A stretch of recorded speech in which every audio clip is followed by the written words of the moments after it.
Pessoal, hoje debateremos um tema que está em bastante evidência, que é em quais hipóteses a polícia poderá acessar o aparelho telefônico ou aparelho telefone do investigado, do preso, do autuado, certo?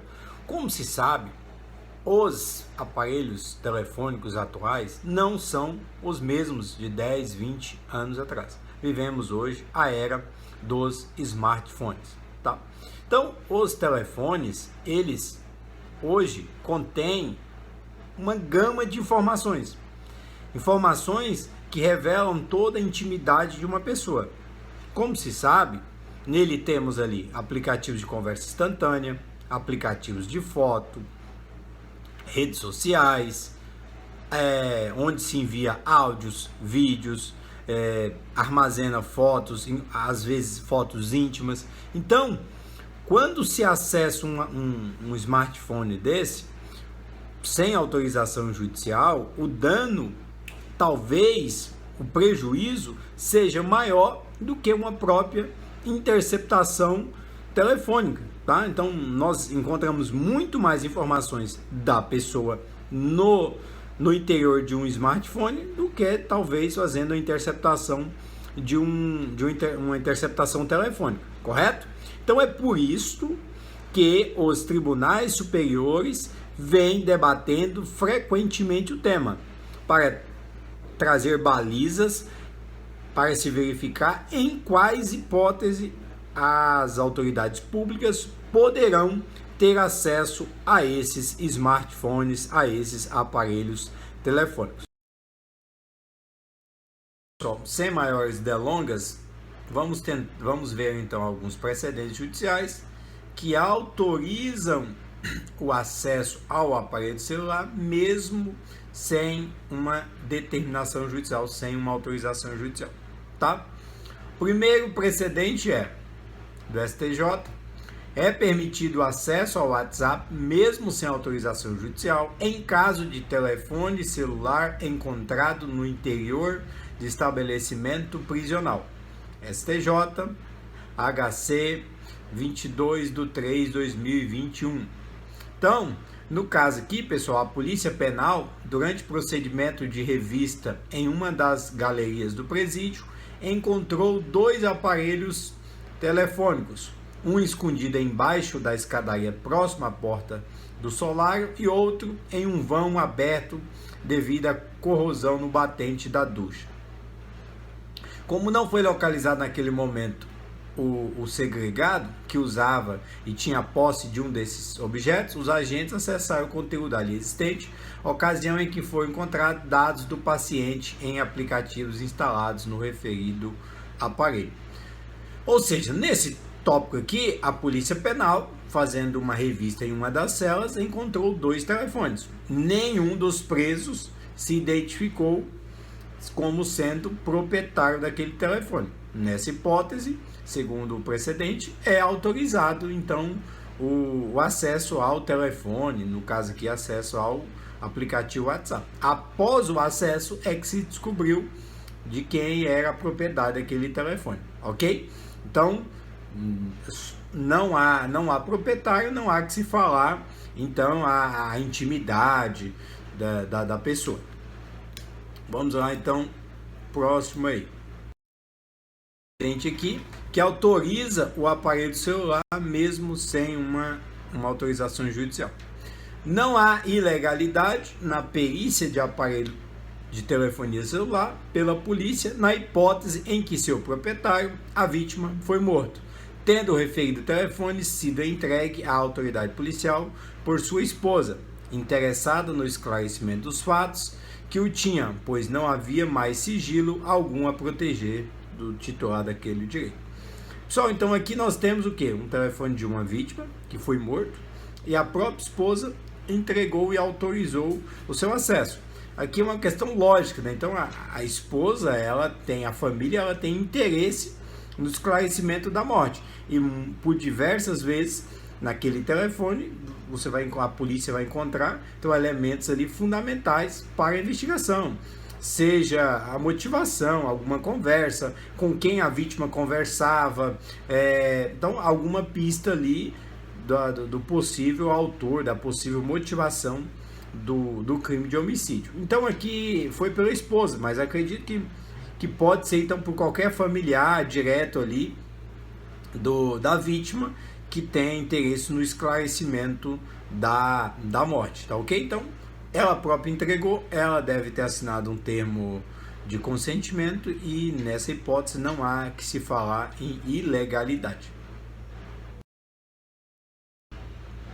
Temos aqui mais dois precedentes que também autorizam o acesso ao aparelho telefônico. O acesso ao conteúdo armazenado em telefone ou smartphone quando determinada judicialmente a busca e apreensão destes aparelhos. Não ofende o artigo 5º, inciso 12 da Constituição da República. Porquanto o sigilo a que se refere o aludido preceito constitucional é em relação à interceptação telefônica ou telemática propriamente dita, ou seja, é da comunicação de dados e não dos dados em si mesmo. Aqui, pessoal, é um precedente que já se repetiu várias vezes, então já está pacífico essa situação, que havendo ali uma autorização para busca e apreensão, então o delegado, a autoridade policial, representa pela busca e apreensão. O correto é que a autoridade policial cite expressamente, já solicitando o acesso a todos os aparelhos telefônicos, documentos, computadores, que sejam apreendidos na diligência, já seja autorizado automaticamente o seu acesso à perícia. Porque se a autoridade pública, se o juiz está autorizando a busca e apreensão para se buscar elementos de prova, então entende, por questão lógica, que também está autorizado o acesso aos aparelhos telefônicos que sejam apreendidos no curso dessa diligência, tá ok? Então, nessa hipótese, não há que se falar ilegalidade. Tem o quarto ponto aqui: devassa de celular para saber sua propriedade não configura prova ilícita. Na hipótese aqui, pessoal, ao ser abordados por policiais militares, o réu inicialmente negou a propriedade do celular localizado próximo a ele, tendo os policiais realizado uma breve consulta dos dados do aparelho abandonado em via pública, a fim de identificar a propriedade do objeto. Então, se a pessoa disse que aquele telefone não é dela, então não há que se falar em intimidade, tá? Até por uma questão de razoabilidade aqui, se o paciente está dizendo que aquele telefone não é dele, a polícia, então, os policiais aqui verificaram no telefone e ao verificar confirmaram que sim, que o telefone era dele. Então, foi o próprio paciente que contribuiu para o acesso ao telefone. Se ele tivesse dito que o telefone era dele, os policiais não poderiam ter acesso. Então, deveria, nessa hipótese, os policiais teriam que levar esse telefone até uma delegacia de polícia, onde o delegado iria fazer a apreensão, e o delegado, caso entendesse que era importante para a investigação, o delegado ia representar ao juiz pela medida cautelar de acesso. Pode-se afirmar que, fora as hipóteses tratadas anteriormente, as demais hipóteses de acesso ao aparelho telefônico do investigado, do preso, do autuado, sem autorização judicial, é considerado prova ilícita. E para isso eu vou trazer aqui duas hipóteses para exemplificar essa situação. Então, segundo o STJ, é ilícita a devassa de dados, bem como das conversas do WhatsApp obtidas diretamente pela polícia em celular apreendido no flagrante, sem prévia autorização judicial.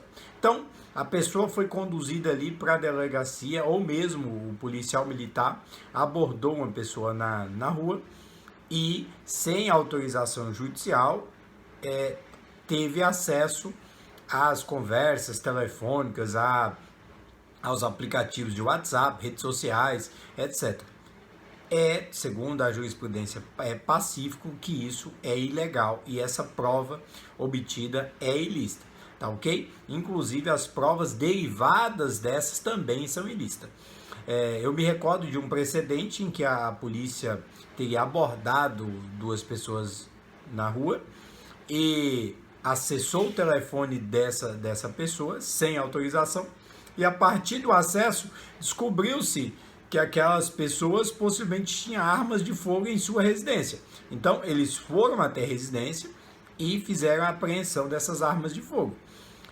O acesso ao telefone é ilícito e todos os elementos que decorreram disso também ilícito, ou seja, a apreensão das armas de fogo também foram considerados provas ilícitas, provas derivadas da ilícita, que é o que a gente conhece como teoria dos frutos da árvore venenosa ou da árvore envenenada.